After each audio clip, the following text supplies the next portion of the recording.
심판 다시 사 카프카 지음 곽복록 옮김 4장 비루스토나의 친구들. 요즘 K는 비루스토나와 이야기를 할 수 없었다. 그녀와 친해지려고 온갖 시도를 해보았지만 그녀는 언제나 교묘하게 빠져나가 버렸다. 일이 끝나면 K는 곧장 집으로 돌아오고 등불도 켜지 않은 채 자기 방의 긴 의자에 드러누워 홀 쪽에 귀를 기울였다.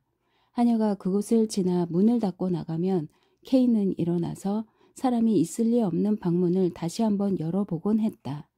아침에는 평소보다 1시간 일찍 일어나서 비루스토나가 혼자 출근하는 것을 붙들려고 했다. 그러나 어떤 방법도 허사였다. 그래서 K는 그녀의 직장과 하숙집으로 편지를 써서 보내기로 마음먹었다. 자신의 태도에 대한 해명과 어떤 방법이든 당신의 명예 회복을 위한 일이라면 적극 협조하겠다는 것, 그리고 당신이 주장하는 어떤 한계도 침범하지 않겠다는 맹세를 쓴 다음 그러니 제발 한번 만나서 이야기할 기회를 달라고 간청했다. 그는 더 이상 프라우 구르바하 부인의 집에 있을 수 없기 때문에 빠른 시일 안에 만나줄 것을 부탁하며 편지의 마지막에 다음 일요일은 하루 종일 방 안에서 기다리고 있을 테니 자신이 희망을 가질 수 있도록 해달라고 썼다. 아니면 어떤 조건에도 따르겠다고 약속했는데도 불구하고 응해주지 않는 이유를 이야기해주면 고맙겠다고 썼다. 편지는 한 통도 되돌아오지 않았지만 답장 역시 한 통도 없었다. 그러나 일요일이 되자 비루스토나로부터 너무나도 분명한 한 가지 의사 표시가 있었다. 이날 아침 일찍부터 홀에서 사람이 바삐 왕래하는 여느 때와는 다른 기척이 있었다. 열쇠 구멍으로 들여다본 K는 곧 그 까닭을 알았다. 그것은 프랑스어 여교사가 여태까지 새에 들어있던 방을 비우고 비루스토나의 방으로 옮겨왔던 것이다. 그녀는 몽탁이라는 이름을 가진 독일 사람이었는데 가냘프고 얼굴빛이 창백하며 다리를 조금 절었다. 그녀는 몇 시간 동안이나 홀을 시끄럽게 돌아다니고 있었다. 이제 끝나는가 하면 또 속옷이며 덮개며 책과 같은 잊고 온 것을 생각해내고는 가지러 가곤 했다. 프라우 구르바하 부인이 아침 식사를 가지고 왔을 때 K의 비위를 심히 거스른 일이 있은 다음부터 구르바하 부인은 결코 하녀에게 이 일을 맡기지 않았다. K는 닷새 동안의 침묵을 깨고 마침내 그녀에게 말을 걸고 말았다. 왜 오늘은 이렇게 시끄럽습니까? K는 커피를 잔에 따르면서 다시 물었다. 그만두라고 할 수 없어요? 하필 일요일을 골라서 저렇게 요란한 청소는 하지 않아도 될 게 아닙니까? K는 부인의 얼굴도 보지 않고 말했는데 상대편이 안도의 한숨을 쉬는 것을 알 수 있었다. 그녀는 이 질문을 K가 자신을 용서하는 징조라고 생각하고 있었다. 청소가 아니에요. 부인이 말했다. 몽탕 양이 비루스토나 양의 방으로 짐을 옮기는 소리예요. 부인은 이 말이 끝나자 다시 입을 다물어 버렸다. 그것은 이 말이 K에게 어떻게 들릴지, 이야기를 계속해도 좋을지 그것을 살피기 위한 것 같았다. K는 다만 그녀의 본심을 한번 살펴본 것에 불과했으므로 생각에 잠긴 듯한 표정으로 묵묵히 커피를 저었다. 그리고는 잠시 후 얼굴을 들어 부인에게 말했다. 비루스토나 양에 관한 일로 아직 저를 의심하고 있는 것은 아니겠죠? 아니에요, 선생님. 이 질문만을 기다리고 있었던 프라우 구르바하 부인은 큰 소리로 입을 열며 두 손을 포개어 K 쪽으로 내밀고는 무심코 한 말을 여태 마음에 두고 계셨군요. 저는 선생님이건 또 누구건 남의 마음을 상하게 하고 싶지 않아요. 오랜 친분을 가진 K 선생님은 잘 아실 것 아니에요. 저는 그 일이 있은 다음부터 남모르게 괴로운 나날을 보냈습니다. 제가 우리 집에 새 들고 있는 분들을 중상모략하다니 그런 당치도 않은 일을 다른 사람도 아닌 K 선생님께서 생각하시다니 참 섭섭합니다. 더욱이 제가 선생님을 쫓아내겠다는 말을 했다고 소문까지 내시니 말이에요. 마지막 말은 거의 울음 섞인 목소리였고 앞치마를 얼굴에 대고는 엉엉 울기 시작했다. 구르바하 부인, 울지 마세요. K는 이렇게 말하고는 창가로 갔다. 그의 머릿속은 비루스토나에 대한 일, 그녀가 정체도 알 수 없는 여인을 자기 방에 끌어넣은 일로 가득 차 있었다. 제발 부탁입니다. 울음을 그쳐주세요. K가 다시 한번 그렇게 말하고 뒤를 돌아봤지만 부인은 여전히 울고 있었다. 그때는 저 역시 무슨 악의가 있어서 그렇게 말한 것이 아닙니다. 서로 의사소통이 되지 않아서 그런 거죠. 이런 일은 친한 친구 사이에도 흔히 있는 일입니다. 구르바하 부인은 얼굴에 댄 앞치마를 조금 아래로 내리고 K가 진심으로 화해를 원하고 있는지의 여부를 살펴보았다. 이제 아셨겠죠? K는 부인의 태도로 봐서 대위가 아무 말도 하지 않았다는 것을 확인하고는 조금 대담해졌다. 별로 관계도 없는 여자 때문에 부인과 제 마음을 상하다니 도저히 있을 수 없는 일이죠. 정말 그래요. 구르바하 부인은 대답은 했으나 갑자기 안심이 되었던 때문인지 돌이킬 수 없는 실언을 하고 말았다. 저는 혼자서 이렇게 반문했어요. 왜 K 선생님은 비루스토나 양의 이야기만 하면 왜 그렇게 기를 쓰는 걸까? 난폭한 말을 들으면 그만 잠조차 자지 못하는데 성실을 잘 알고 있을 텐데 왜 그 여자를 위해서 다른 사람을 괴롭히는 걸까? 하고 말이죠.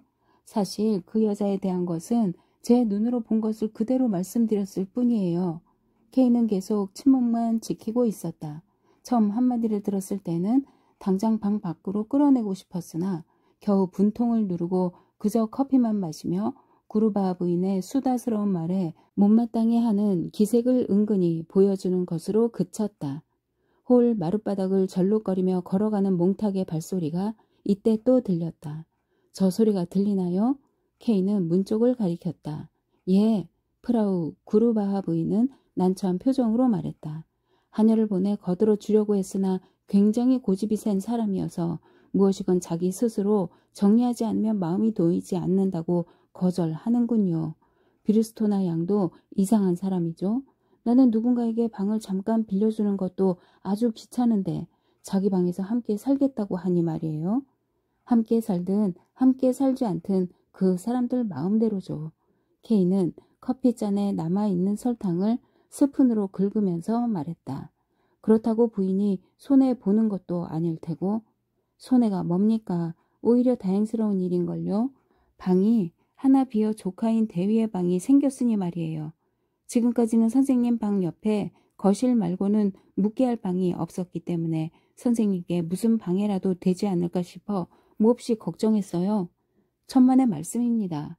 K는 자리에서 일어섰다.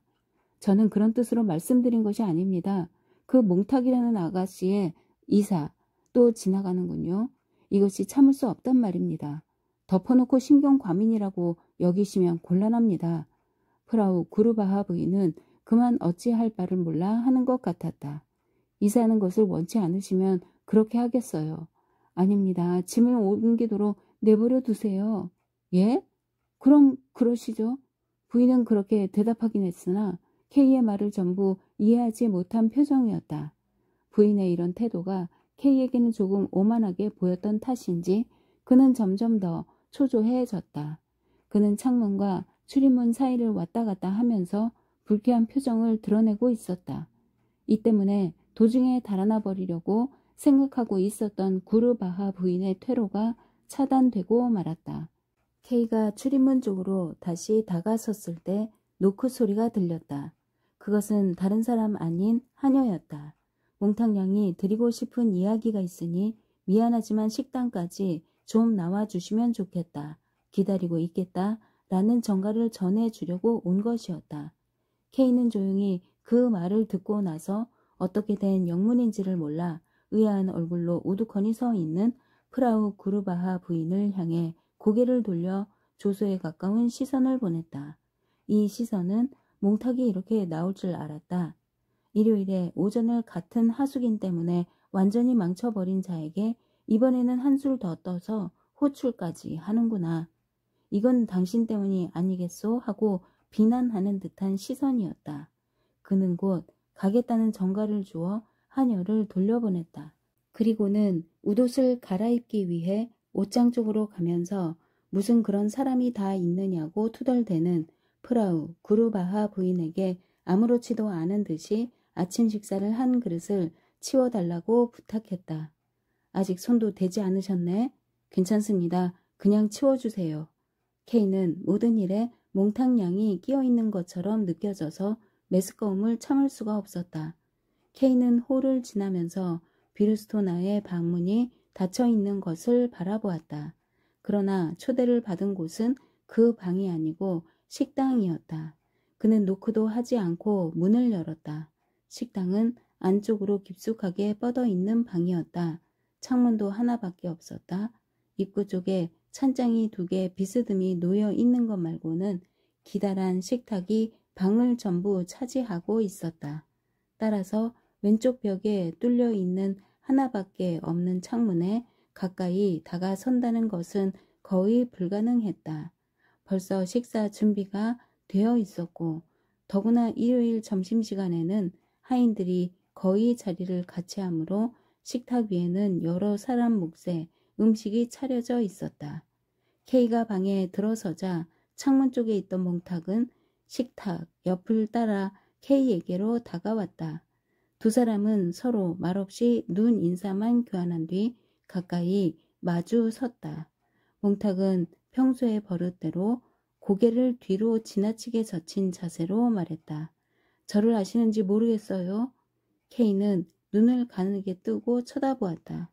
잘 알고 있습니다. K는 말했다. 그리고 잠시 후에 물었다. 이 집에 계신 지도 오래되었으니까요. 예, 하숙인들에게는 별로 관심이 없는 줄 알았는데 잘 아시는군요. 그럴 리가 있습니까? K는 대꾸했다. 자리에 앉으세요. 그러죠. 두 사람은 식탁 제일 가장자리에 있는 의자를 제각기 하나씩 끌고 와서 말없이 마주 앉았다. 그러나 몽탁은 장갑을 창가에 두고 온 것을 생각해내고는 재빨리 의자에서 일어나 그것을 가지러 갔는데 온 방 안에 옷자락이 스치는 소리가 들렸다.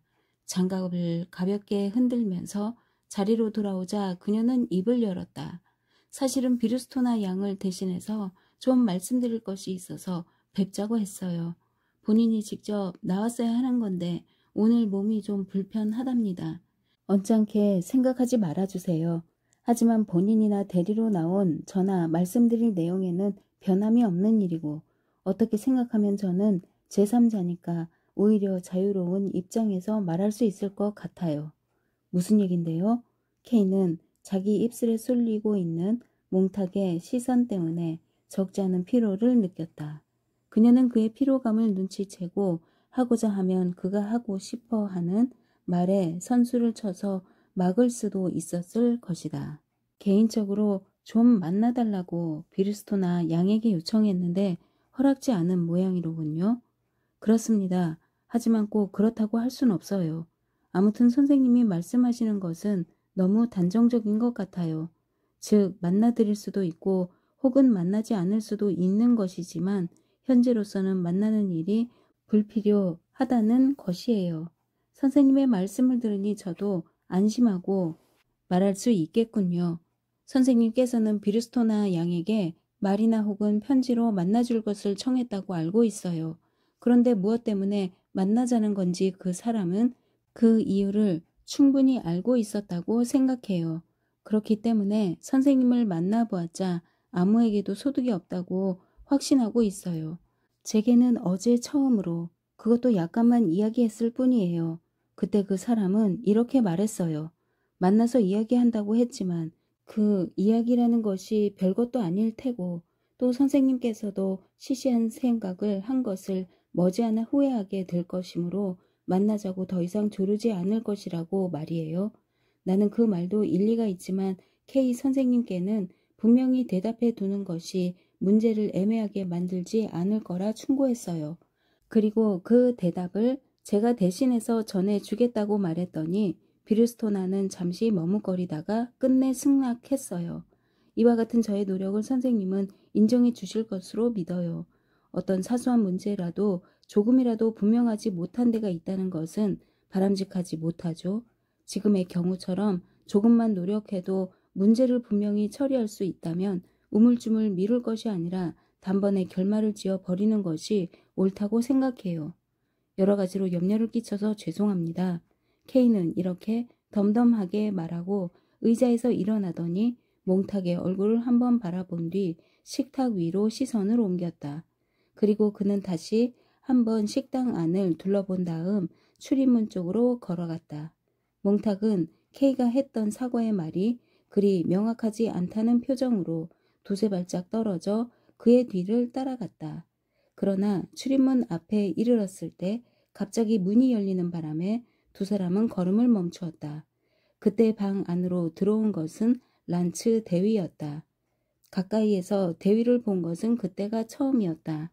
그는 40쯤 되어 보이는 몸집이 큰 사내로서 햇볕에 검게 탄 얼굴이 무척 매력적으로 보였다. 그는 두 사람에게 가볍게 인사를 하고는 몽탁에게 다가가서 매우 공손한 태도로 그녀의 손에 키스를 했다. 그의 예의 바른 태도는 몽탁에 대한 K의 태도와는 하늘과 땅의 차이였다. 몽탁은 이 대위를 K에게 소개하려고 마음먹고 있는 것 같이 보였는데 K로서는 반갑지 않은 일이었다. 대위, 몽탁 등과 어울리기도 싫었다. 손에 키스를 시키는 몽탁 같은 여자는 순진무구한 채 하면서 사실은 자기를 비루스토나와 떼어 놓으려는 속셈을 가진 인간들 가운데 한 사람이라는 생각이 들었기 때문이었다.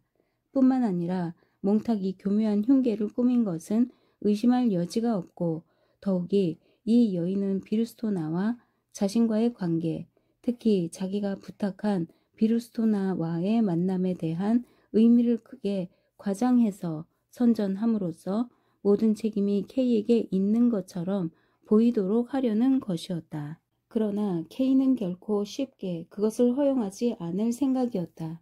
자기는 비루스토나와의 만남에 무슨 큰 의미를 느끼고 있는 것도 아니었으므로 그녀의 계략은 두려워할 필요가 없었다. 비루스토나라는 여자는 그저 보잘것없는 타자수에 지나지 않고 또 자기가 원하기만 하면 언제든지 뜻대로 할 수 있다고 K는 생각했다. 그러나 프라우 구르바하 부인에게 들었던 비루스토나의 정결하지 못한 소문은 일단 염두에 두기로 했다. K는 이와 같은 생각에 잠겨 제대로 인사도 하지 않고 방을 나와 버렸다.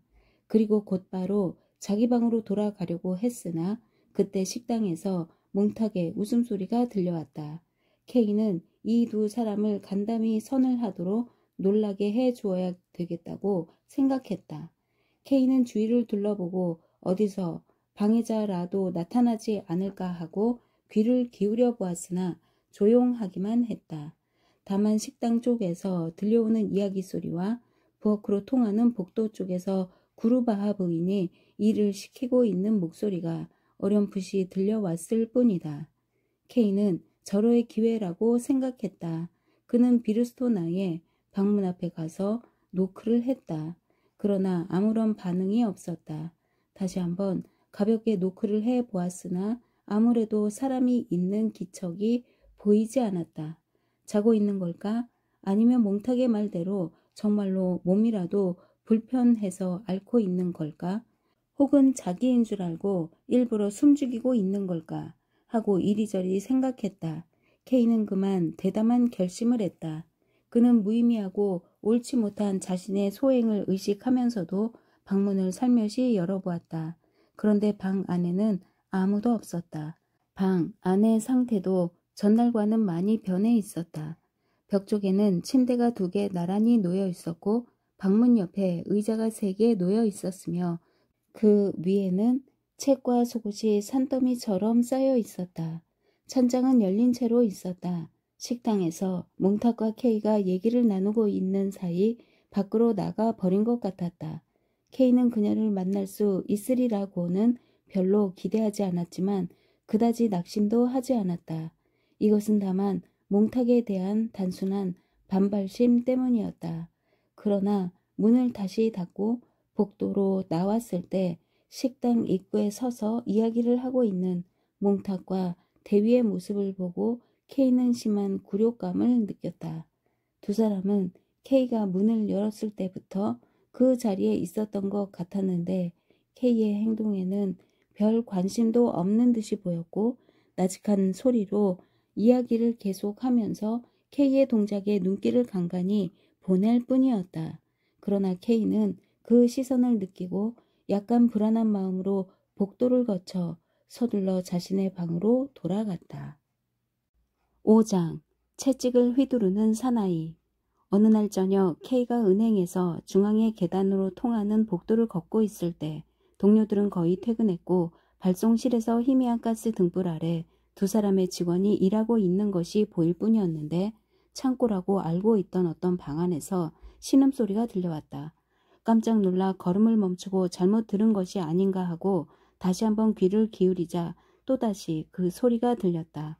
급사를 불러와서 함께 살펴보고 싶었으나 울컥 치미는 호기심을 가누지 못하고 그만 창고 문을 열어보았다. 알고 있던 바와 같이 그곳은 창고임에 틀림없었고 못쓰게 된 헌 인쇄물이며 독일로 만든 잉크병 같은 것이 가득 들어차 있었다. 그런데 이 낮은 천장 아래서 허리를 구부리고 있는 세 사람의 사내를 선반에 붙여놓은 촛불이 밝혀주고 있었다. 당신들 거기서 뭐하고 있어? K는 흥분한 목소리로 이렇게 물었다. 그 중에 한 사람은 두목처럼 보였고 K의 눈길을 유난히 끌었다. 목덜미로부터 가슴까지 그리고 두 팔을 걷어붙이고 짙은 빛깔의 가죽 상의를 입고 있었다. 이 사내는 입을 다물고 대답하지 않았다. 다른 두 사람이 외쳤다. 재판정에서 당신이 쓸데없는 소리를 했기 때문에 이렇게 우리가 매를 맞고 있는 겁니다. 그 말을 듣고 K가 자세히 보니 그들은 감사원으로 집에 왔던 프란츠와 빌렘이었고 또 다른 한 사람은 채찍을 쥐고 있었다. 그런데 K는 뚫어지게 두 사람을 쏘아보았다. 나는 재판장에게 쓸데없는 말을 하거나 그의 화를 돋을 만한 일을 한 적이 없소. 그저 내 방에서 일어났던 일을 만했을 뿐이오. 그리고 당신들의 행동도 전혀 잘못이 없었다고는 말할 수 없을 것이오. 그러나 우리는 하고 빌렘이 말하자 프란츠는 그의 뒤에 숨어서 제3의 사나이로부터 몸을 피하려는 듯한 행동을 했다. 얼마나 보잘것없는 박봉으로 일하고 있는지 아신다면 좀 더 호의적으로 생각해 주실 수 있을 겁니다. 내게는 가족이 있고 이 프란츠는 머지않아 결혼을 합니다. 두 사람 모두 돈이 필요한데 아무리 힘을 다해 노력해 보아도 그 결과는 뻔합니다. 그래서 당신의 훌륭한 속옷들이 나를 유혹했으며 물론 부정행위임에는 틀림없지만 원래가 속옷은 감시원에게 속한다는 것이 옛날부터 관습으로 되어 있죠. 이건 틀림없는 사실입니다. 그렇지 않아도 체포될 정도로 불행한 사람한테 속옷 따위가 무슨 필요가 있겠는지 생각해보면 금방 알 수 있지 않습니까? 그것을 당신이 폭로했으니 벌을 받지 않을 수 없게 되었죠. 처음 듣는 일인데 난 그런 일로 당신들을 처벌해달라고 요구한 일도 없고 어디까지나 근본적인 원칙을 따졌을 뿐이요. 봐 프란츠. 빌렘은 동료를 돌아보았다. 내 말대로야. 이분은 우리의 처벌을 요구할 그런 사람이 아니야. 너도 들었지? 우리가 처벌을 받게 되었다는 것은 이제 처음 듣는다고 하시잖아. 허튼 수작들 마라. 제3의 사나이는 그렇게 고함을 한번 지르고는 K를 향해 덧붙여 말했다. 처벌은 정당할 뿐 아니라 불가피한 일입니다. 그런 거짓말에 넘어가면 안 됩니다. 빌렘은 후려치는 채찍에 얻어맞은 손을 재빨리 입으로 가져가면서 잠시 침묵했다. 그러나 그는 곧 다시 입을 열었다. 우리가 처벌받게 된 것은 당신이 밀고 했기 때문이고 우리가 저지른 짓이 모조리 드러났다고 하더라도 당신이 그렇게 설치지 않았다면 처벌은 받지 않았을 것이란 말이오. 처벌이 정당하다니 참으로 기막힌 변명이군요. 우리 두 사람, 특히 이 빌렘은 오랫동안 충실히 감시원 노릇을 했단 말입니다.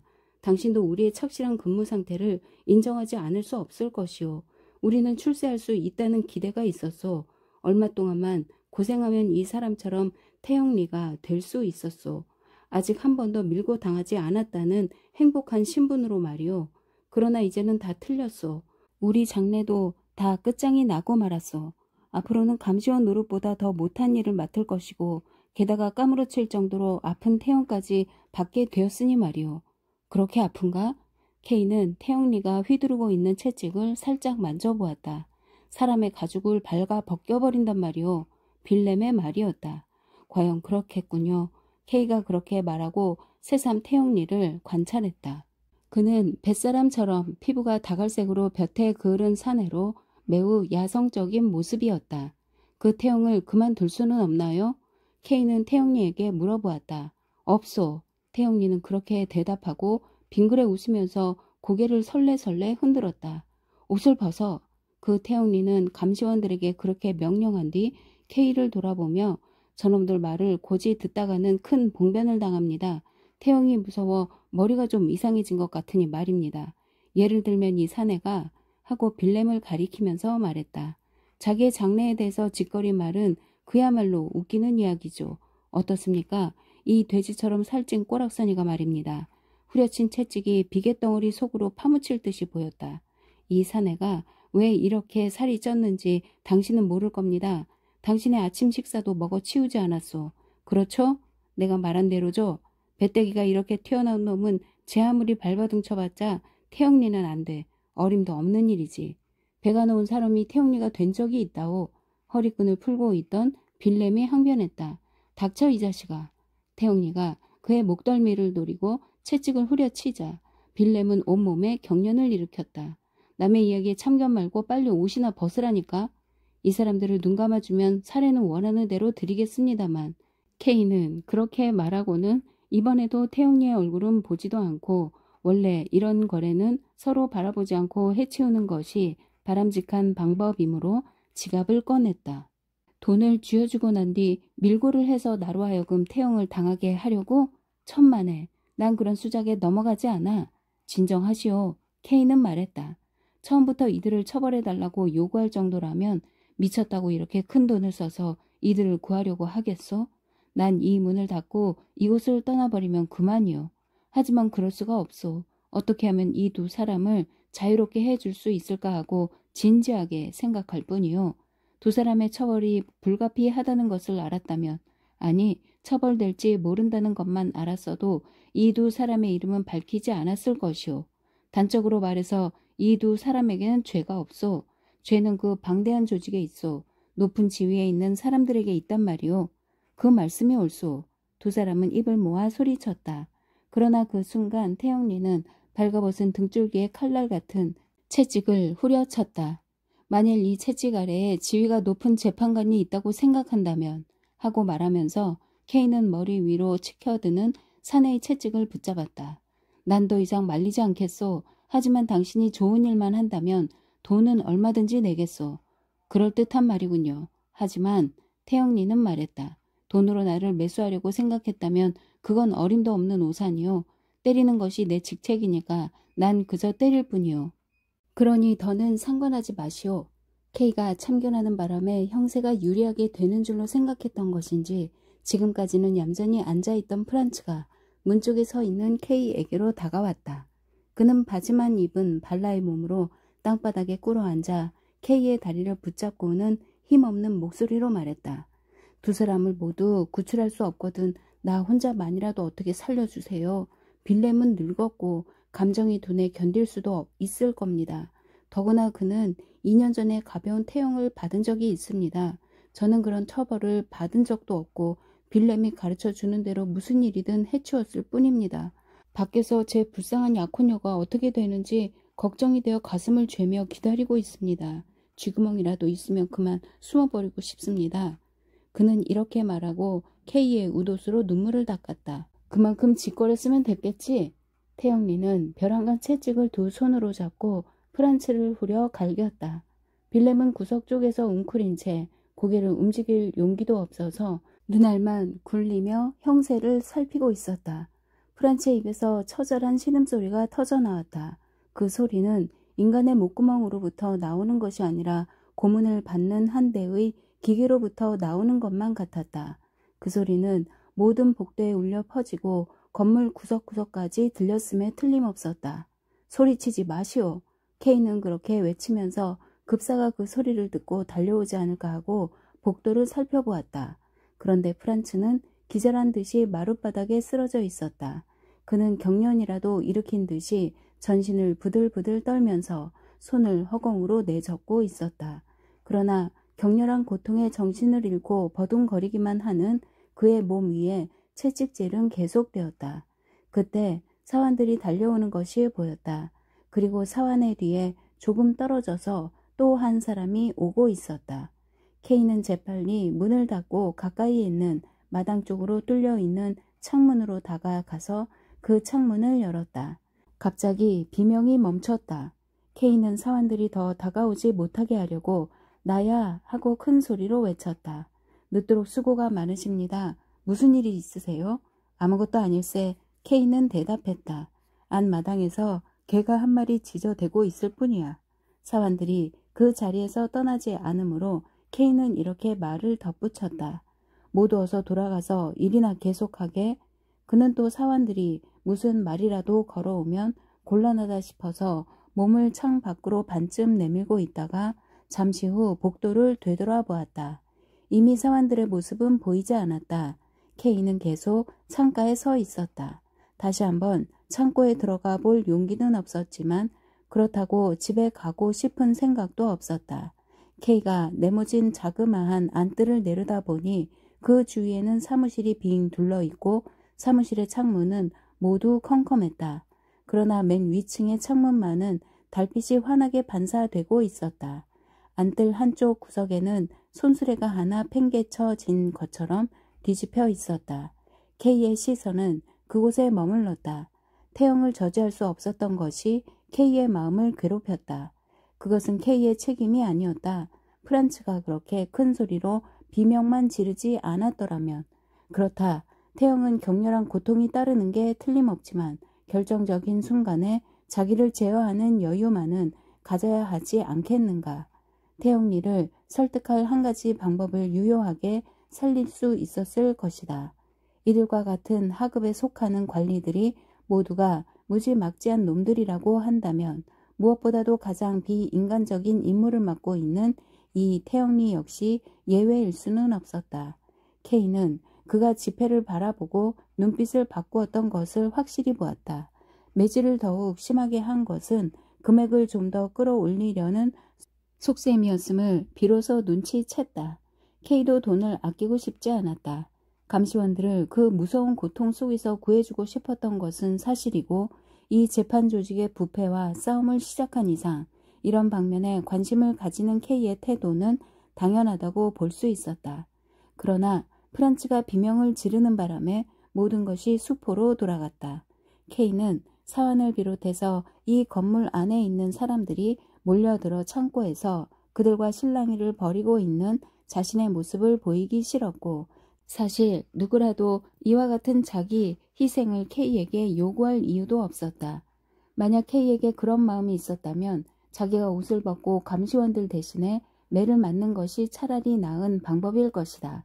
그러나 이것은 태영리로서는 무의미하기 짝이 없는 일일 뿐만 아니라 도리어 중대한 직무 위반이었다.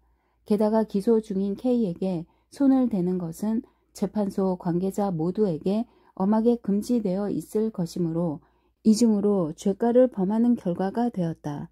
따라서 결코 이런 대리 행위는 받아들이지 않을 것이다. 물론 특수한 규정이 이런 경우 적용될 수 있을지 모른다. 어떻든 K로서는 문을 닫아 그 광경을 외부 사람에게 숨긴 것만으로도 벅찬 일이었으나 이것으로 위험 요소가 완전히 사라졌다고는 볼 수 없었다. 그리고 프란츠를 뿌리친 것도 매우 유감스러운 일이었다. 하지만 그가 지나치게 흥분해 있었으므로 어쩔 수 없는 상황이었다. 멀리서 사원들의 발소리가 들렸다. K는 그들의 눈에 띄지 않도록 하기 위해서 창문을 닫고 중앙에 있는 계단 쪽으로 걸어 나왔다. 창고 앞을 지날 때 잠시 걸음을 멈추고 귀를 기울였다. 아무 소리도 들리지 않았다. 감시원은 완전히 그 사내의 수중에 떨어져 매를 맞아 죽었을지도 모른다. K는 문 손잡이로 손을 가져갔으나 곧 생각을 바꾸어 되돌아서고 말았다. 더 이상 어떻게 할 수도 없고 또 사원들이 곧 나타날지도 모르기 때문이었다. 그러나 이 문제를 이후에도 파고들어 진짜 범인, 즉 높은 지위에 있는 관리들, 한 번도 그의 앞에 모습을 나타낼 용기도 없는 이들이 엄벌에 처해지도록 노력하지 않으면 안 되겠다고 K는 새삼 결심했다. K는 은행의 바깥쪽 계단을 내려오면서 통행인 한 사람 한 사람을 유심히 살펴보았으나 그 넓은 광장에서 누구를 기다리고 있는 듯한 여자는 단 한 사람도 눈에 띄지 않았다. 약혼녀가 걱정하며 기다리고 있다고 말한 프란츠의 말이 거짓이었다. 하지만 너무나 절박한 사태에 빠진 사람으로서 흔히 있을 수 있는 거짓말이라고 케이는 너그럽게 생각했다. 케이는 다음 날까지도 계속 그 감시원의 모습이 머리에서 떠나지 않았다. 일이 손에 잡히지 않았고 또 무리하게 해치워 버리려고 마음먹었다가 오히려 더 큰 손해를 보고 말았다. 퇴근하는 길에 또 창고 앞을 지나게 되자 거의 무의식적으로 문을 열어보았다. 창고 안이 캄캄할 거라 생각하고 있던 그는 그 속에 보이는 광경에 그만 기절할 지경이었다. 모든 것이 어제와 같은 상황이었다.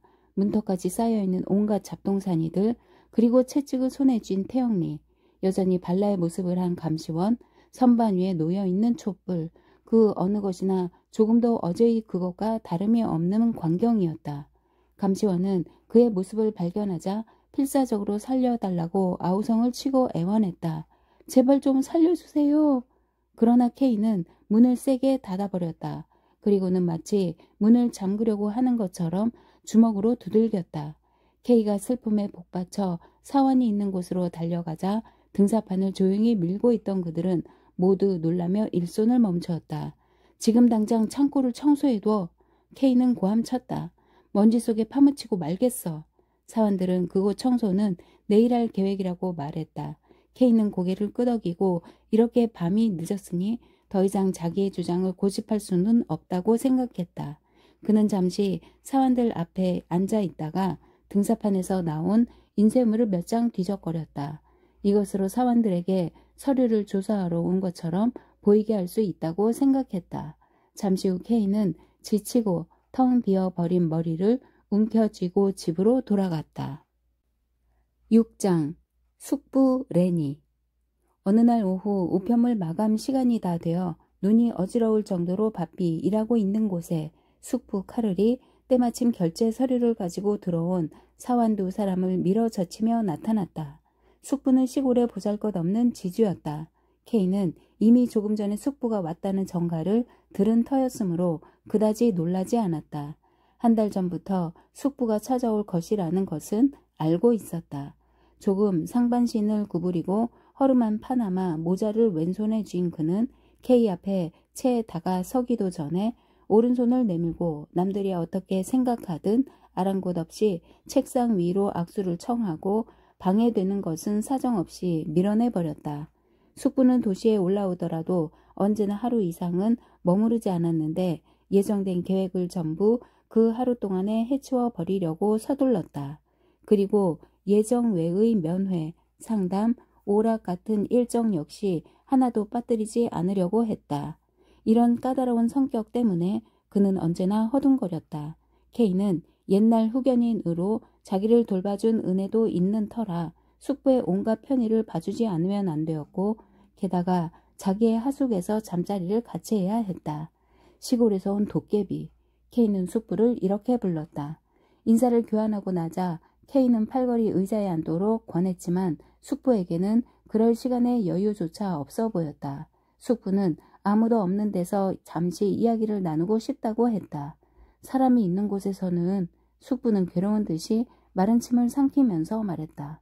아무래도 마음이 놓이지 않으니 사람들을 내보내줘. 케이는 사원을 내보내고 동시에 아무도 들여보내지 말라고 당부했다.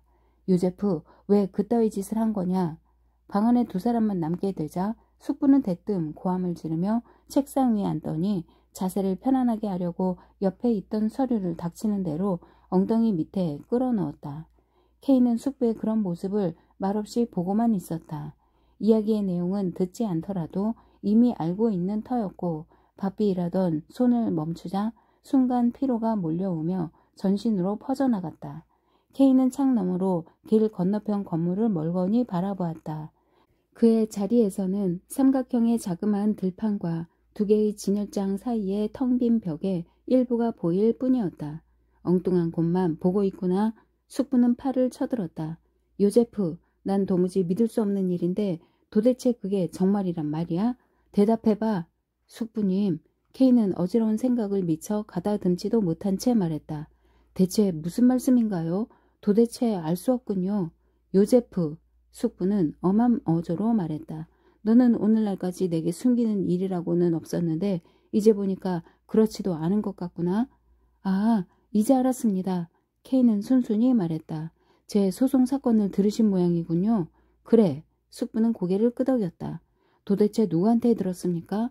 에르나가 알려주더라. 숙부는 대답했다. 난 너와는 자주 왕래도 없고 너도 불쌍한 그 애를 전혀 돌봐주지 않았다. 하지만 그 애는 너의 모든 걸 자세히 알고 있단 말이야. 오늘 그 애의 편지를 보고 곧장 달려왔다. 다른 볼일이 있어서 온 게 아니야. 이 일만 하더라도 내가 올 만한 충분한 이유가 되지. 우선 너에 대해서 쓰여있는 대목만 읽어주겠다. 이렇게 말한 숙부는 지갑 속에서 편지를 끄집어냈다. 잘 들어봐. 요제프는 만난 지가 오래됩니다. 지난주에 은행으로 찾아갔으나 바쁘다는 이유로 만나주지 않았습니다. 1시간 정도 기다렸으나 피아노 연습 시간이 되어서 그만 돌아가야 했습니다. 다음에는 꼭 기회를 만들어 찾아볼 생각입니다. 제 생일날에는 훌륭한 초콜릿 한 상자를 선물로 보내왔습니다. 얼마나 예쁘게 만들었는지 모두들 탄성을 지르며 기뻐했습니다. 곧 알려드리려고 했는데 그만 깜빡 잊고 말았습니다. 죄송합니다. 게다가 초콜릿 같은 것은 기숙사에서는 눈 깜짝할 사이에 없어지고 맙니다. 그런데 한 가지 요제프에 대한 일로 알려드릴 것이 있습니다. 지난번에 은행에 갔을 때 마침 상당관계로 만나지 못했다는 것은 아까 말씀드렸습니다. 은행에서 잠시 기다리고 있다가 사환을 붙들고 아직 상담이 끝나지 않았느냐고 물었더니 아직 끝나지 않았을 거라고 말하며 그분이 자신의 소송 관계 이야기를 하고 있다고 했습니다. 제가 당황해서 어떤 소송입니까? 소송이라니 잘못한 것이 아닙니까? 하고 묻자 그것은 틀림없는 사실이고 그 소송도 상당히 복잡한 것 같다고 했습니다. 그리고 그분은 성실하고 훌륭한 분이어서 자신도 도와드리고 싶지만 그 방법을 잘 모르겠고 어디 유력한 분이 나타나서 그분을 위해 힘써주기를 빌고 있을 뿐이라고 했습니다.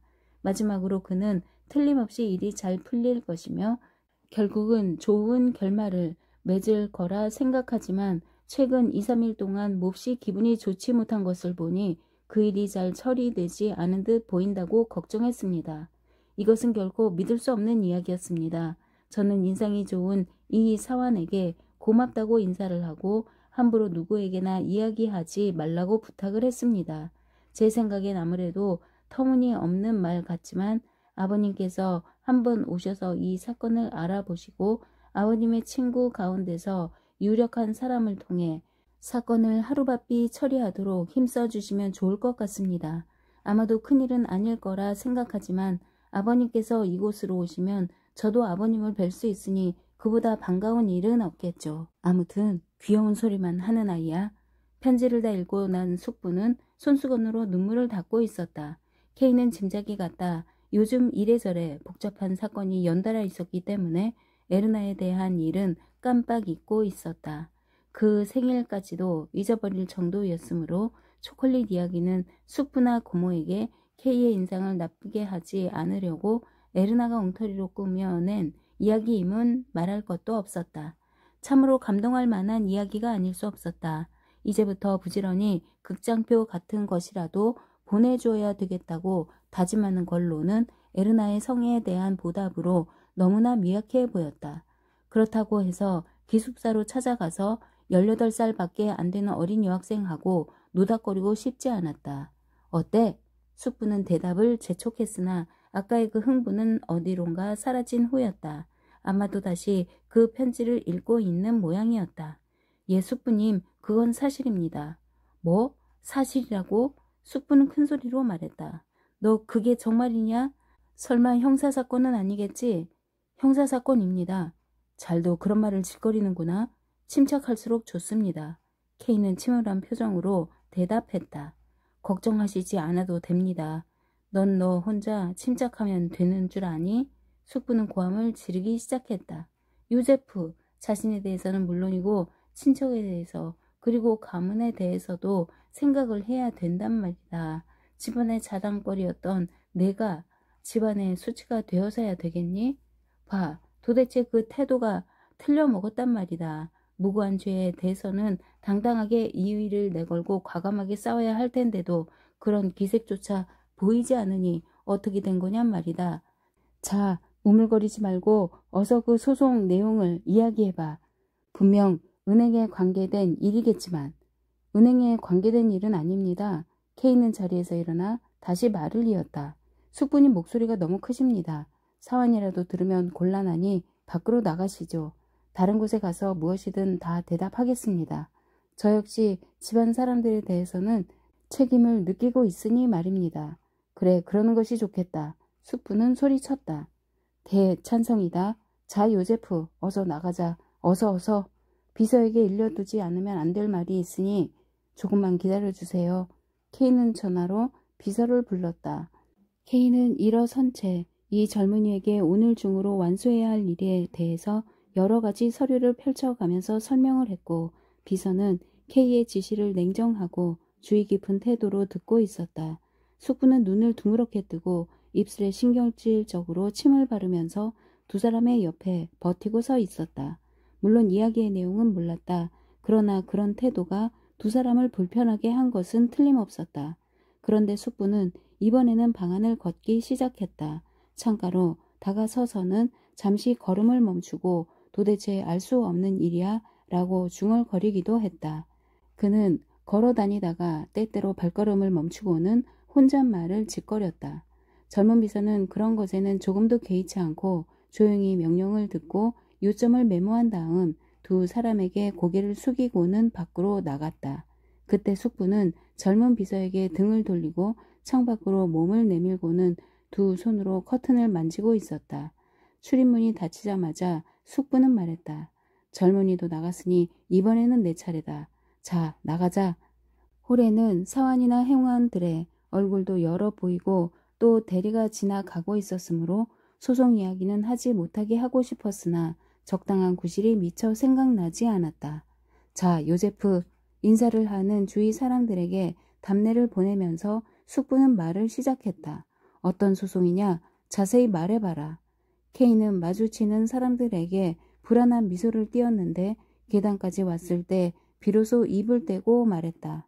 여러 사람들 앞에서는 그런 말을 하고 싶지 않았습니다. 그거야 물론 그렇겠지. 자, 이제는 말해도 괜찮아. 숙부는 고개를 뒤로 젖히고 담배 파이프를 부지런히 뻐끔거리며 K의 이야기를 기다리고 있었다.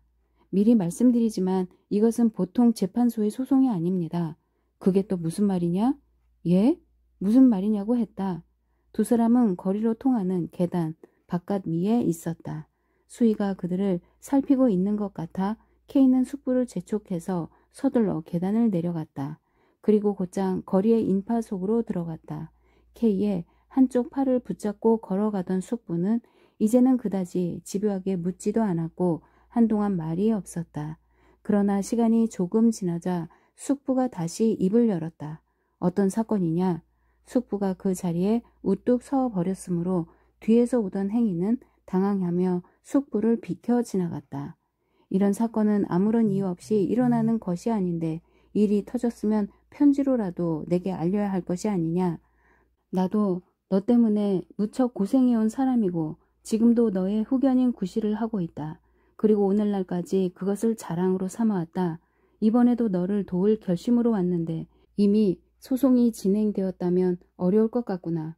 글쎄 내 생각 같아서는 2, 3일 휴가를 얻어 시골에라도 다녀오는 것이 좋을 것 같다. 확실히 예전보다 수척해졌어. 시골에 있으면 틀림없이 기운을 되찾을 수 있을 거야. 넌 장래 많은 일을 해야 할 몸이야. 그러니 무엇보다도 건강해야 하거든. 그리고 시골로 가면 재판소로부터도 거리가 멀리 떨어져서 어느 정도 도피할 수 있다. 도시에는 그들에게 유리한 온갖 권력 수단이 구비되어 있으니 당연히 너에게 그런 것들을 적용하겠지만 시골에 가면 적당한 기간원을 보내거나 아니면 우편, 전신, 전화만으로 겨우 교섭을 할 수 있을 정도란 말이다. 이런 정도라면 너도 마음이 가벼워질 수도 있을 것 아니냐? 하지만 그들이 이곳을 떠나게 하지는 않을 것 같아요. 숙부의 말에 다소 흥미를 느끼기 시작한 K는 그렇게 말했다. 그럴 리 없다. 숙부는 신중한 태도로 말했다. 내가 여행을 한다고 해서 그들에게 무슨 손해가 가는 것도 아니지 않느냐. 숙부님은 이 사건을 대수롭지 않게 생각하시는 줄로 알았는데 뜻밖의 저보다 훨씬 어렵게 생각하고 계시는군요. 요제프, 숙부는 자리에서 멈춰서서 거칠게 소리쳤다. 너도 많이 변했구나. 예전엔 굉장히 영리했는데 이제는 그렇지도 않은 것 같구나. 소송에 져도 괜찮단 말이냐? 만약 패소하면 어떻게 된다는 걸 알고나 있느냐? 소송에 지면 그때는 마지막이야. 넌 다시는 일어설 수가 없단 말이다.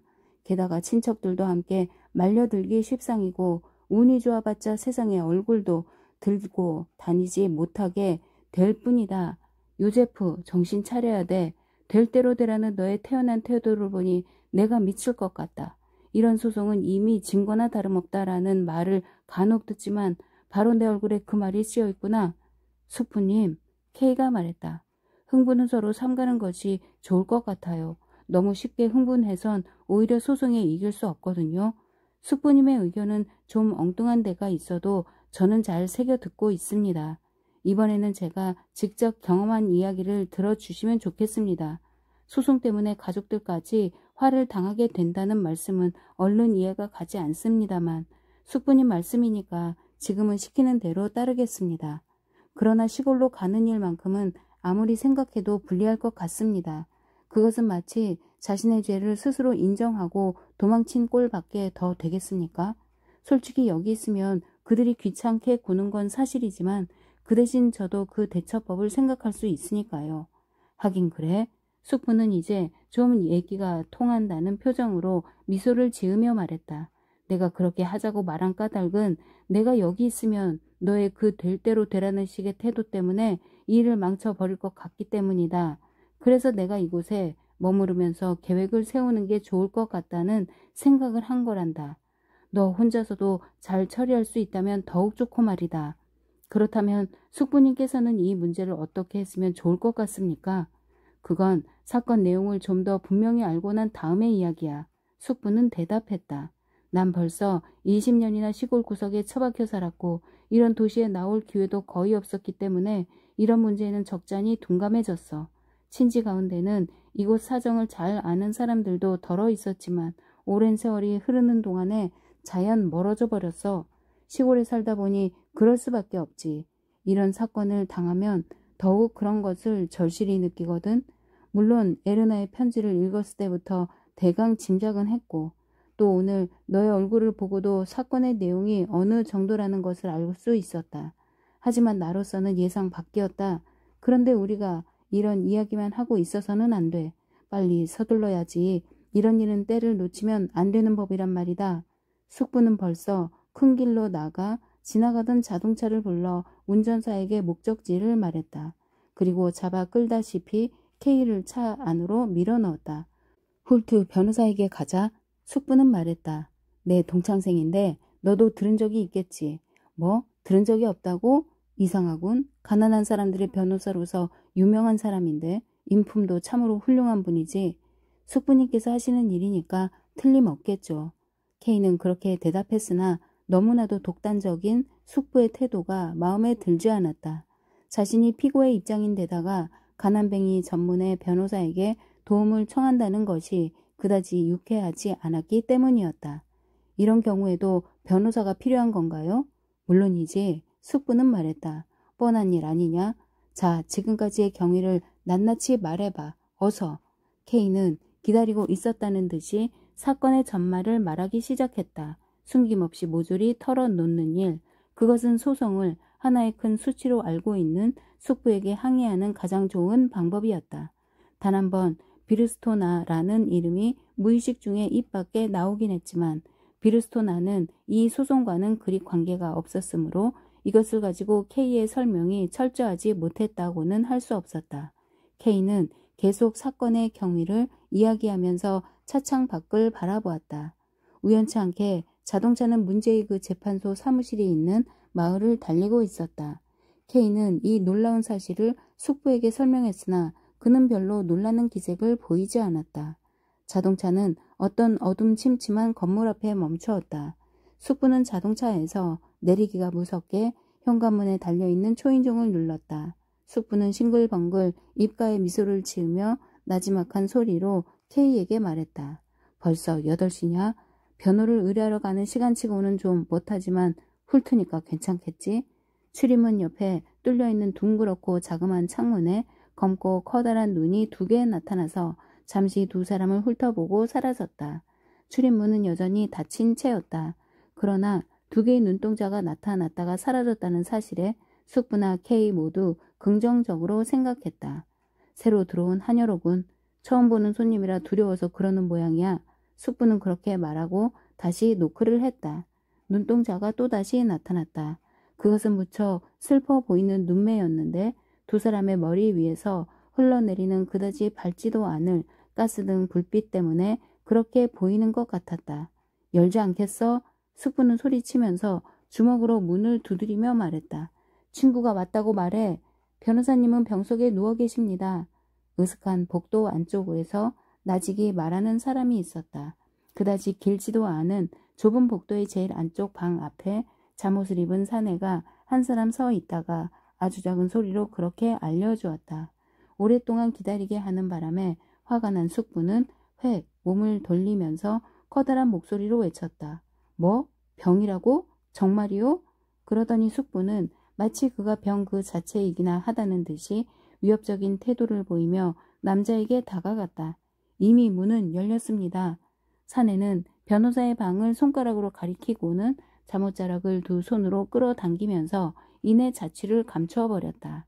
그의 말대로 길고 하얀 앞치마를 두른 젊은 여인이 조금 붉어져 나오고 침울하게 보였던 조금 전에 그 눈동자라는 것을 깨달았다. 현관에 촛대를 들고 서 있었다. 다음부턴 더 빨리 문을 열어. 숙부는 이런 말로 인사를 대신했다. 한여러 보이는 여자는 말없이 고개만 숙여 인사를 했다. 숙부는 그녀 옆에 서 있는 K를 재촉하면서 마구 들어가려 했다. 주인 어른께서는 지금 병원 중이십니다. 하녀가 말했다.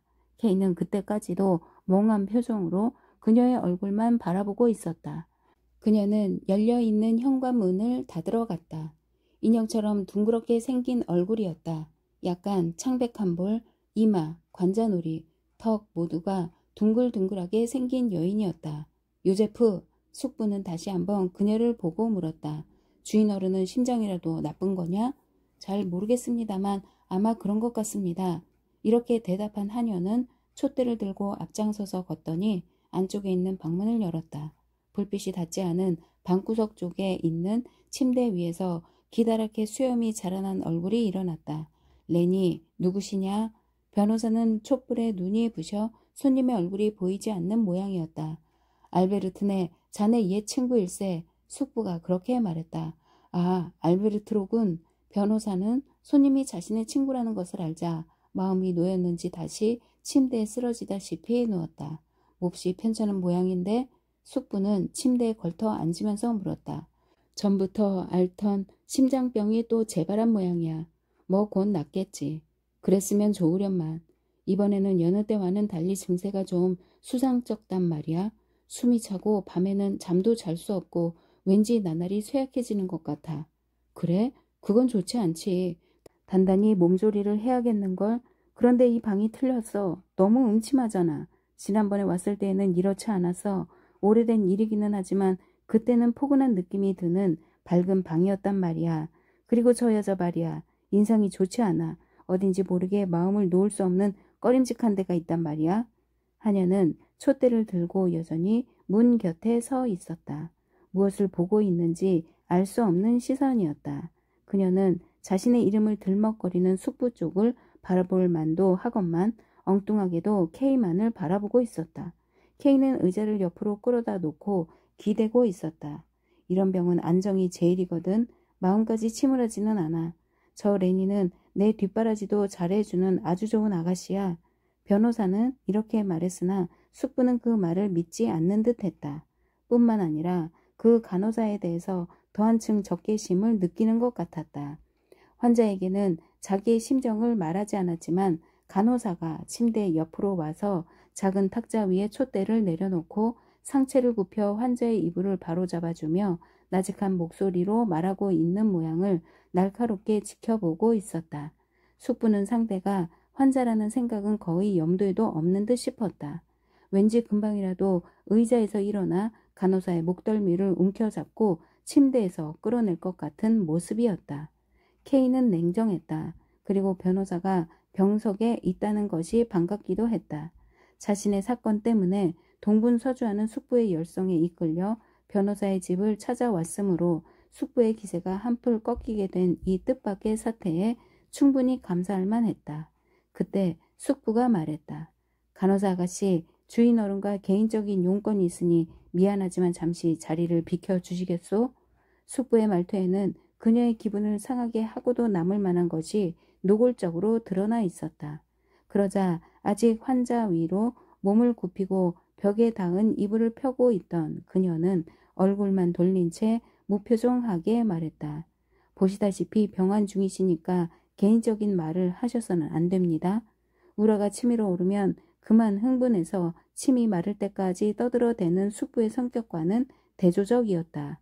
간호사가 숙부의 말을 거절한 것은 별다른 악의가 있어서 그런 것은 아니겠지만 제3자의 입장에서 보더라도 그녀의 목소리는 확실히 사람을 무시하는 듯 보였다. 물론 숙부는 머리끝까지 화가 치밀어 가쁜 숨을 쉬면서 고함을 질렀다. 인연! 예상하지 못한 것은 아니었으나 K는 당황해서 재빨리 뛰어가 숙부의 입을 두 손으로 막으려고 했다.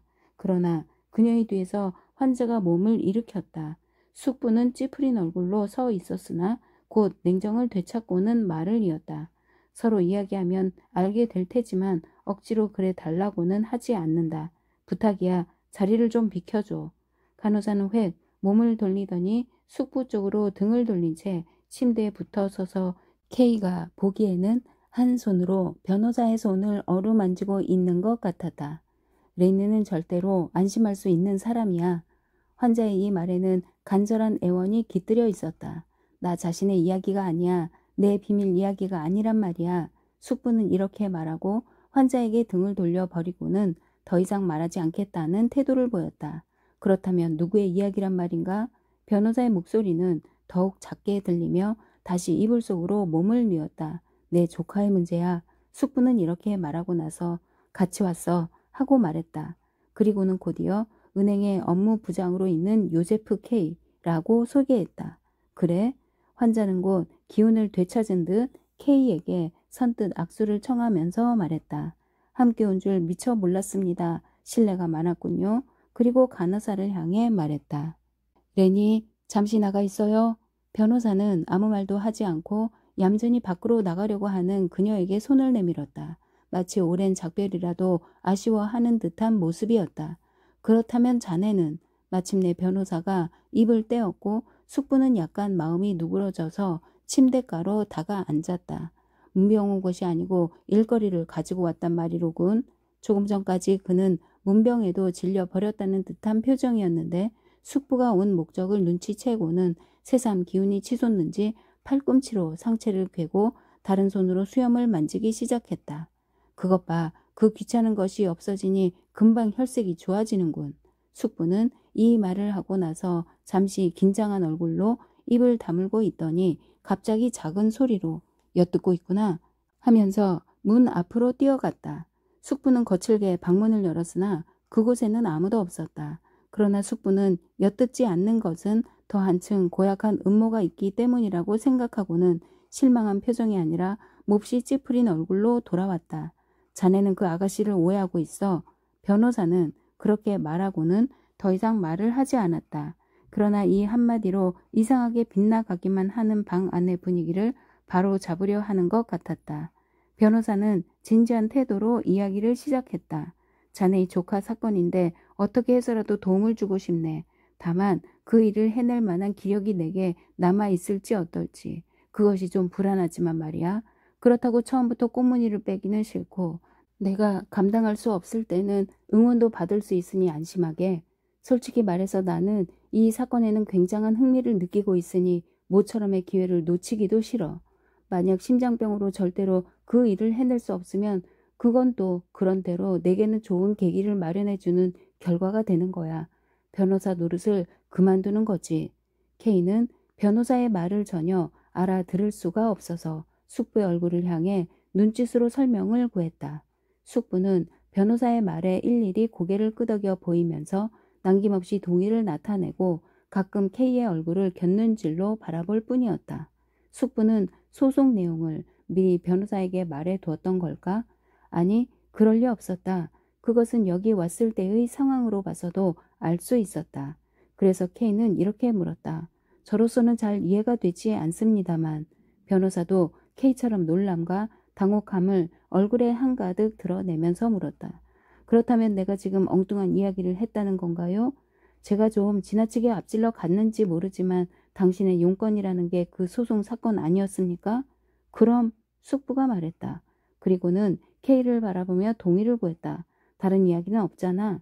물론이죠. 하지만 제 소송 사건을 어떻게 알고 계시죠? 아, 그건 말입니까? 변호사는 미소를 지었다. 직업이 직업이니만큼 재판소 사람들과 교제를 하고 있고 여러 가지 소송에 관한 이야기라든지 진기한 사건 이야기 같은 것이 자주 화제에 오르기 때문에 자연히 온갖 소식에 정통해지죠. 화제의 대상이 친구의 조카에 관련된 사건이라면 머리에 남아 있기 마련 아니겠습니까? 별로 이상하게 생각할 건 없습니다. 어떻게 되었다는 거냐? 숙부는 다시 K에게 물었다. 넌 좀 침착해야 돼. 재판소 사람들과 교제하고 계신다고요? K는 변호사에게 물었다. 그렇습니다. 변호사는 대답했다. 숙부는 이때 또 참견을 했다. 당연한 일이 아니냐. 내가 같은 전문 분야의 친구들과 사귀는 것은 당연한 일이겠죠. 하고 변호사가 덧붙였다. 그의 말에는 거역하기 어려운 위험이 느껴져서 K는 그만 입을 다물어 버렸다. K는 그러나 선생님의 활동 무대는 대법원의 법정이지 다락방에 차려놓은 재판소는 아니지 않습니까? 하고 말하고 싶었지만 용기가 나지 않았다. 이것은 당신도 잘 생각해야 할 일인데 변호사는 말을 계속했는데 너무나도 당연하고 뻔한 이야기를 하게 된 것이 귀찮다는 말투였다. 이런 교제가 있으므로 변호를 부탁하는 사람들에게 여러 가지로 편의를 봐줄 수 있습니다. 물론 이건 우리끼리의 이야기지만 말입니다. 지금은 병석에 있기 때문에 생각처럼 쉽지 않지만 그래도 재판소에 있는 좋은 친구들이 놀러 오기도 하니 사정은 조금 알고 있습니다. 아니 재판소에서 건강한 몸으로 하루 종일 기웃거리고 있는 동업 친구들에 비하면 내가 더 나을 것입니다. 예를 들면 지금도 저런 좋은 친구가 와 있으니 말입니다. 이렇게 말한 변호사는 어두운 방 구석 쪽을 손짓했다. 어디에? 놀란 K는 엉겁결에 예의 없이 질문을 던지고 주위를 둘러보았다. 촛불이 너무나 작아 그 불빛이 방구석까지 미치지 못하고 있었는데 그러나 변호사가 가리킨 방 안 한 구석에 무엇인가가 꿈틀거리고 있는 것이 보였다. 숙부가 촛대를 높이 쳐들자 자그마한 탁자에 기대고 앉아있는 노인이 보였다. 지금까지 깨닫지 못한 것으로 보아 그 노인은 숨도 쉬지 않고 있었는지도 모른다. 그 노인은 들킨 것이 몹시 불쾌한 듯 떨떠름한 표정으로 자리에서 일어났다. 두 손을 날개처럼 움직여 소개나 인사 같은 것은 일절 받지 않겠다는 신용을 해보였다. 그리고 자기는 남의 말에 참견하기도 싫으니 다시 한번 그 어두운 구석으로 보내달라는 듯한 지극히 냉담한 표정을 짓고 있었다. 그러나 그렇게는 할 수 없는 일이었다. 당신 때문에 모두 놀란 것 같습니다. 사약 마시고 이쪽으로 오세요. 권하는 변호사의 말에 따르지 않을 수 없었다. 불빛 옆으로 가까이 나온 그 노인에게서 일종의 범할 수 없는 기품이 엿보였다. 서 기장, 아니 아직 소개하지 않았지. 이쪽은 내 친구 알베르트 K, 그리고 알베르트의 조카고 현재 은행의 업무부장으로 일하는 요제프 K. 이쪽은 서 기장, 정말 어려운 걸음을 하셔서 몹시 바쁜 몸이신데 말이야. 그래서 영광으로 생각하고 있지. 다른 사람은 이 심정을 잘 이해하지 못할 거야. 난 이렇게 병석에 있지만 그 대신 조용히 둘이서 얘기를 나눌 수 있어서 좋단 말이야. 손님이 오더라도 돌려보내지 말라고 레니에게 일러놓았는데 그것은 처음부터 손님이 찾아올 예정이 없었기 때문이지. 물론 두 사람끼리만 이야기하는 것이 좋겠다고 생각하고 있었어. 그런데 난데없이 문을 쾅쾅 두드린단 말이야. 알고 보니 자네 알베르트가 아닌가. 난 반가웠어. 그런데 서 기장께서는 의자와 탁자를 가지고 저 구석으로 피해가셨어. 그러나 일이 이렇게 된 이상 서로 공통된 문제는 상의하는 게 좋을 거고 또한 좋은 법도 생길 수 있는 일이고 해서 이렇게 소개하는 거야. 변호사는 숙부에게 이렇게 말하고 나서 서기장을 쳐다보고 자 여기 앉으십시오 하고 앞에 있는 의자를 가리키면서 권했다. 유감스럽습니다만 이제 시간이 없어서 더 이상 폐를 끼칠 수가 없겠군요. 서기장은 스스럼 없는 말투로 이렇게 말하더니 의자에 앉아 시계를 꺼내어 힐끗 들여다보고 나서 덧붙였다. 워낙 일에 쫓기는 몸이라서 그러나 내 친구하고 절친한 분이시니 꼭 사귀고 싶군요. 그는 숙부를 향해 가볍게 고개를 숙이며 인사를 했다. 숙부는 이 새로운 지인에 대해 내심 만족을 느끼고 있는 모양이었는데 평소의 버릇 때문에 경의를 얼굴에 나타내지 못하고 그저 껄껄거리는 요란한 웃음소리로 자신의 호의를 대신했다. 그것은 그야말로 부자연스러운 광경이었다. K에게는 아무도 말을 거는 사람이 없었으므로 여유 있게 이 광경을 관찰할 수 있었다. 서기장은 자신이 참석한 이상 좌석에 대화를 주도하지 않으면 만족하지 못하는 성격인 것 같았다. 변호사 역시 병환 중이라고 말했던 것은 귀찮은 방문객을 사절하는 구실에 불과했던 모양인지 귀에다가 손을 대고 열심히 듣고 있었다. 숙부는 촛대를 쥐고 있는 역할을 맡았는데 촛대를 무릎 위에 놓고 교묘하게 균형을 취하고 있었고 변호사는 그것이 걱정이 되어 가끔 촛대를 바라보고 있었다. 얼마 안가 딱딱한 분위기는 말끔히 가셔버리고 서기장의 교묘한 말솜씨에 이끌려 탄성도 지르다가 맞장구를 치면서 완전히 그들이 나누는 대화 속에 빠져버렸다.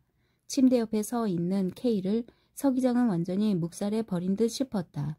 이미 K는 이 노신사의 청중에 지나지 않았다. 물론 대화의 내용도 거의 알 수 없었다. 따라서 K는 간호사에 대한 일이며 또 그 아가씨에 대한 숙부의 난폭한 처사 같은 걸 생각해 보기도 했다. 그리고 서기장의 얼굴이 왠지 낯익다는 생각을 했다. 지난번 처음으로 있었던 심리 때에 보았던 것 같은 기분이 들기도 했다. 아마도 이것은 잘못 본 것이겠지만 이 노인이 심리가 있던 그날 제일 앞줄에 앉아 있던 노인들 가운데 한 사람임에 틀림없어 보였다. 이때 옆방에서 사기 그릇 깨어지는 소리가 들렸다. 모두 동시에 귀를 기울였다. 제가 가보겠습니다. K는 천천히 방을 나왔다. 그가 옆방의 문을 열고 어둠 속을 살펴보려는 순간 자그마한 K의 손보다는 작은 손이 아직 손잡이를 쥐고 있는 K의 손을 감싸며 그대로 조용히 문을 닫는 것이었다. 거기에 있던 것은 조금 전에 그 간호사였다. 아무것도 아니에요. 그녀가 나지게 말했다. 선생님을 이리 오게 하려고 접시를 벽에다 던졌죠. 간호사의 이 말에 약간 당황한 K는 이렇게 말했다. 나도 당신을 생각했어요. 그럼 더욱 좋고요. 기쁨의 탄성을 지르며 간호사가 말했다. 이쪽으로 따라오세요. 서너 걸음 앞으로 나아가니 유리문이 있었다. 그녀는 그 문을 열고는 들어오세요 하고 말했다. 그곳은 변호사의 사무실인 모양이었다. 달빛이 두 개의 커다란 창문에서 흘러들어 바닥 위에 두 개의 자그마한 네모꼴을 뚜렷이 만들어 놓았는데 그 빛을 통해 고풍스러움을 지닌 묵직한 가구들이 놓여있는 방이라는 것을 알 수 있었다. 이쪽으로 오세요. 그녀는 그렇게 말하더니 나무로 만든 등받이가 달린 궤짝을 가리켰다. 거기에 걸터 앉으면서 K는 먼저 방 안을 둘러보았다. 천장이 몹시 높은 방이었다. 변호사를 찾아오는 의뢰인들이 한 번쯤은 놀랄 것 같았다. 커다란 책상 앞으로 주춤주춤 걸어 나오는 손님의 발소리가 들리는 것 같았다. 하지만 이런 상상은 이내 사라지고 간호사 쪽으로 눈길이 쏠렸는데 그녀는 K에게 몸을 기대고 옆에 있는 팔걸이에 밀어붙이듯이 말했다. 제가 부르지 않더라도 나오실 줄 알았어요. 그러나 좀 이상했어요. 방에 들어오자마자 제 얼굴만 뚫어지게 쳐다보시니 말이에요. 그리고는 느닷없이 빠른 어조로 말했다. 저를 렌이라고 불러주세요. 그래 좋아요. K는 말했다. 하지만 날 이상하다고 하니 조금 뜻밖이군요. 우선 노인들의 말을 듣고 있는 도중에 까닭없이 빠져나올 수도 없는 일이고요. 나라는 인간은 원래 뻔뻔스러운 성격도 못되고 그리고 렌이 당신도 내게 쉽게 호의를 가져줄지 알 수 없었으니 말이죠. 공색한 변명이군요. 레니는 K를 바라보면서 말했다. 저 같은 여자는 선생님 같은 분의 취향도 아니고 또 지금도 그렇다고 얼굴에 쓰여 있군요. 취향 운운하지만 그건 억지요. 어머? 레니는 만면에 기쁨을 드러냈다. K의 말과 자신의 외침에 레니는 지지자를 얻은 것 같은 기분을 느끼고 일종의 우월감으로 몸을 굽혔다. 그래서 K는 잠시 입을 다물지 않을 수 없었다. 어둠에도 익숙해졌으므로 가구도 이것저것 구별할 수 있었는데 그 가운데서도 입구의 오른쪽 벽에 걸려있는 커다란 그림에 어쩐지 마음이 끌려 다가가서 자세히 살펴보았다. 그것은 재판관의 법복을 입은 인물의 초상화였다. 높은 의자에 앉아있는 모습이었는데 찬연하게 빛나는 의자의 금빛 장식이 그를 한층 더 의젓하게 보이게 했다. 그러나 이상하게도 이 재판관은 위엄을 가지고 태연하게 앉아있는 것이 아니라 왼팔은 의자의 뒤쪽과 옆쪽에 꼭 붙이고 있고 오른팔은 완전히 자유로운 상태로 팔걸이를 가볍게 짚고 있었다. 그리고 금방이라도 격렬한 분노에 몸을 떨고 일어나서 무엇인가 결정적인 판결을 선고하려는 듯이 보였다. 피고는 아마도 계단 옆에 있으리라. 황색 융단을 깐 계단의 맨 위까지 그려져 있었다. 이 사람이 내 재판관인가요? 그림을 손가락으로 가리키면서 K가 말했다. 이 남자는 제가 알고 있어요. 레니는 그림을 쳐다보면서 말했다. 여기에 가끔 왔었어요. 이 그림은 그 남자의 젊었을 때를 그린 것이라고 했어요. 하지만 실물과는 별로 닮지 않았어요. 보잘것없는 체구를 하고 있고 또 허영심이 강하기 때문에 이렇게 크게 확대해서 그리게 한 것이겠죠. 이곳 사람들은 모두가 허영심이 강해요. 저 역시도 그렇고요. 이 그림 역시 선생님의 취향에 맞지 않으신 것 같군요. 그녀의 말에 K는 대답 대신 말없이 그녀를 끌어안았고 그녀는 K의 어깨에 머리를 기대고 있었다. K는 얼른 생각난 듯이 이렇게 물었다. 어떤 계급의 사람이요? 예심 판사예요. 레니는 자기를 안고 있는 K의 손을 쥐고 그 손가락을 매만지고 있었다. 기껏 예심 판사야? K는 실망한 듯 말했다. 지위가 높은 자리는 여전히 자취를 감추고 있군요. 하지만 이 사내는 이렇게 당당하게 앉아있는데 모두가 엉터리예요. 그녀는 K의 손 위에 자신의 얼굴을 갖다 대면서 그렇게 말했다. 사실은 부엌에서 쓰는 의자 위에 말 안장을 얹어놓고 그 위에 앉아있는 거예요. 그녀는 한마디 한마디 또렷한 어조로 말했다. 선생님은 자신의 소송 때문에 머릿속이 복잡한가 봐요. 아니 전혀 생각하지 않고 있다 해도 과언이 아닐 거요. 선생님을 책망하는 건 아니에요. 다른 사람으로부터 들은 이야기지만 선생님은 굉장히 고집이 세다면서요? 누구한테 들었소? K는 이렇게 물으며 그녀의 몸이 자신의 가슴에 닿아 있음을 느끼고 그녀의 수치 많은 탐스러운 머리카락을 내려다보고 있었다. 그것까지 이야기해 드릴 수는 없어요. 이름은 어떤 일이 있어도 가르쳐 드릴 수가 없어요. 그것보다도 잘못된 생각을 버리고 고집을 부리지 않는 것이 중요해요. 그러니 선생님도 이 다음에는 틀림없이 자백하겠다고 저에게 약속해 주세요. 이 재판소는 어떤 사람도 당해내지 못해요. 결국에는 모두 자백하고 말지요. 어떻게 잘 모면할 수 있느냐 없느냐 하는 것은 자백하고 난 뒤의 일이에요. 그것도 선생님 혼자의 힘으로는 불가능해요. 저도 여러 가지로 손을 써 보기는 하겠지만 말이에요. 아무튼 기분 나쁘게 생각하지는 말아주세요. 재판소의 거짓말도 당신에게는 당하지 못하겠군. 이렇게 말하면서 맹렬히 파고드는 그녀를 무릎 위로 안아 올렸다. 너무 좋아요. 그녀는 무릎 위에서 옷 매무새를 고치면서 두 손으로 K의 목에 매달려 몸을 뒤로 활처럼 젖히고 그의 얼굴을 쳐다보았다. 내가 자백하지 않더라도 당신이 도와주겠소? K는 상대편의 속마음을 살피면서 물어보았다. 동시에 자신에게 여자 원군이 많이 생기는 것에 대해 적잖이 놀라고 있었다. 첫 번째는 비르스토나, 그리고 재판소 정리의 아내, 또 이 몸집이 자그마한 간호사. 그런데 이 간호사 아가씨는 자신에게 이상 야릇한 욕망을 품고 있는 것 같았다. 어떻게 된 셈일까? 마치 내 무릎에 앉으려고 태어난 여자 같았다. 안 돼요. 레니는 조용히 고개를 저어 보이면서 하지만 제 도움이야 어떻든 상관없잖아요. 믿지도 않을 테고 선생님은 선생님 멋대로 해치우는 고집쟁이니까요. 하고 나서 물었다. 좋아하는 사람이 있는가 보죠?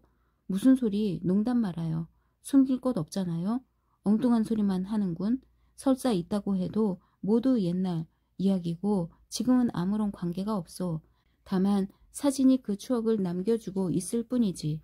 그녀가 몹시 졸라댔으므로 K는 엘자의 사진을 꺼내 보였고 그녀는 그의 무릎에 올라앉은 채 사진을 들여다보았다. 작은 스냅 사진이었는데 술집에서 여느 때와 마찬가지로 한바탕 춤을 추고 난 다음에 찍은 것이었다. 주름이 많이 잡힌 스커트가 둥그렇게 퍼져 있고 두 손은 허리를 짚고 있으며 가슴은 펴고 쌩긋 웃으며 옆을 보고 있는 자세였다. 누구에게 보내는 웃음인지 그 사진으로는 알 수 없었다. 코르셋을 너무 지나치게 잰 것 같아요.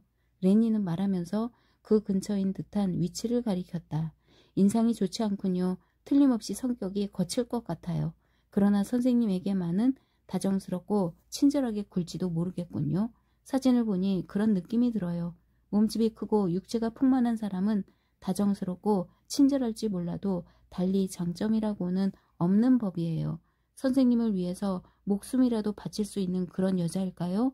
그렇지 않을 거요. K가 말했다. 다정하지도 친절하지도 않으며 목숨을 바칠 그런 여자는 아니오. 우선 이쪽에서 그런 요구를 해본 적이 없으니 말이지. 하지만 당신의 세밀한 관찰에는 놀랐소. 그렇다면 그다지 소중히 여기지는 않겠네요. 애인도 아닌가 보죠. 그러나 앞의 말을 취소하진 않겠소. 애인이라 하셔도 상관없어요. 그런데 이 사람을 잃거나 아니면 다른 사람, 이를테면 저 같은 사람하고 바꿔치기를 하더라도 별로 지장이 없는 애인 같군요. 확실히 그렇다고도 할 수 있소. 하지만 이 사람에게는 아주 커다란 장점이 있어. 그건 내 소송 사건에 대해서는 전혀 모르고 있다는 점이오. 물론 당신처럼 내게 항복을 권하는 일도 없고 말이지. 그게 무슨 장점이에요? 레니는 말했다. 그따위 특징이라면 조금도 두렵지 않아요. 이 사람 몸 어딘가 불편한 데가 있나요? 불편한 곳? 장애 말이요? K가 반문했다. 예, 그래요. 저는 이런 자그마한 결함이 있어요. 이것 좀 보세요. 이렇게 말한 레니는 오른쪽 가운데 손가락과 무명지 사이를 펴 보였다. 들여다보니 짧은 쪽 손가락에 거의 마지막 관절까지 물갈퀴처럼 엷은 막이 붙어 있었다. 어두워서 K가 보기 힘들어하자 그녀는 K의 손을 끌어당겼다. 이것이야말로 굉장한 자연의 조화로군 하고 K는 말하면서 손을 뚫어지게 보고 있다가 이렇게 덧붙였다. 굉장히 귀여운 손가락이야. 레니 얼굴에는 우월감 같은 것이 넘쳐 흘렀다. K가 외치면서 두 개의 손가락을 폈다 오므렸다 하는 것을 보고 있다가 마침내 K가 그 손가락에 키스를 하자 아 하고 소리를 지르면서 저에게 키스해 주시는군요 하고 황홀한 듯 말했다. 그녀는 입을 크게 벌린 채 몸을 비틀면서 K의 무릎 위로 엉덩이를 밀어 올렸다. K는 멍하니 그녀를 바라보았다. 상체가 딱 달라붙자 그녀는 일종의 격한 냄새를 풍기기 시작했다. K의 머리를 껴안고 머리 너머로 몸을 구부리고 목덜미를 물어뜯으며 키스를 했다. 머리카락 속으로 얼굴을 파묻고 머리 밑을 깨물었다. 선생님은 이제 저의 것이에요. 몇 번이나 이렇게 외쳤다. 너무 좋아 결국 저의 것이에요. 그녀의 무릎이 미끄러져 내렸다. K는 그 몸을 안으려 하다가 그만 여자 쪽으로 끌려 바닥으로 굴러 떨어지고 말았다. 이것이 이 집 열쇠예요. 언제든지 와주세요. 예?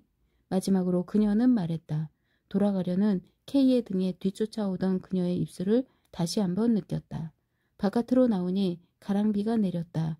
K는 창가에 서 있는 레니의 모습이 아직 보일지도 모르겠다고 생각하며 길거리로 나오려고 했다. 그때였다. 집 앞에 서 있던 자동차 안에서 숙부가 뛰어나와 대뜸 팔을 움켜쥐고 현관문에 그를 밀어붙였다. 마치 못질이라도 할 것 같은 기세였다. 멍에 있던 K는 미처 자동차가 있는 것을 보지 못했다. 야, 너! 숙부는 꽥 소리를 지르며 노기를 띄웠다. 어떻게 그따위 짓을 한단 말이냐? 전부 망쳐버렸다. 변호사의 정부라는 것을 알면서 그따위 계집하고 뺑소니를 쳐버렸으니 말이다. 더구나 1시간 동안이나 변명할 여지도 없지. 너 때문에 이렇게 속을 썩이고 있는 이 숙부, 너를 위해서는 꼭 손을 잡아야 할 변호사, 그리고 지금 너의 사건을 좌우할 수 있는 힘을 가지고 있다고 해도 과언이 아닌 서기장, 이 세 사람이 모여서 대책을 협의할 작정이었다. 난 변호사를 신중히 조종하지 않으면 안 되고 변호사는 변호사로서 서기장의 비위를 맞추지 않으면 안 된다. 이런 형편이니 내가 옆에 앉아서 절대적으로 나를 응원해 줄 필요가 있었는데 바로 그 장본인이 가장 필요할 때 어디론가 사라져버리고 없잖아. 이렇게 숨길 도리도 없이 되어버렸는데 다행히도 산전수전 다 겪은 인물들이라 내 심중을 헤아려서 노골적인 비난은 하지 않더라. 하지만 그 사람들도 더 이상 참을 수 없었는지 곧 사건에 대해선 입을 다물었다. 난 그저 귀를 기울이고 초조하게 너의 발자국 소리를 기다렸지. 그래도 너는 돌아오지 않았어. 마침내 예정 시간을 넉넉하게 연장해 주셨던 서기장도 기다리다 지쳐 도와드리지 못해 참으로 유감스럽습니다. 말씀하시곤 자리에서 일어나 버렸어. 그렇게 돌아가신다 해도 이쪽에서는 입이 1000개 있어도 할 말이 없는 처지인데도 서기장님은 현관에서 잠시 동안 또 기다려 주셨단 말이야. 난 이래저래 숨이 막힐 것만 같았어. 그런데 민망한 것은 변호사야. 내가 집을 나올 때는 말 한마디 제대로 못할 만큼 지쳐 있었어. 그것도 너 때문이라 해도 과언이 아니지.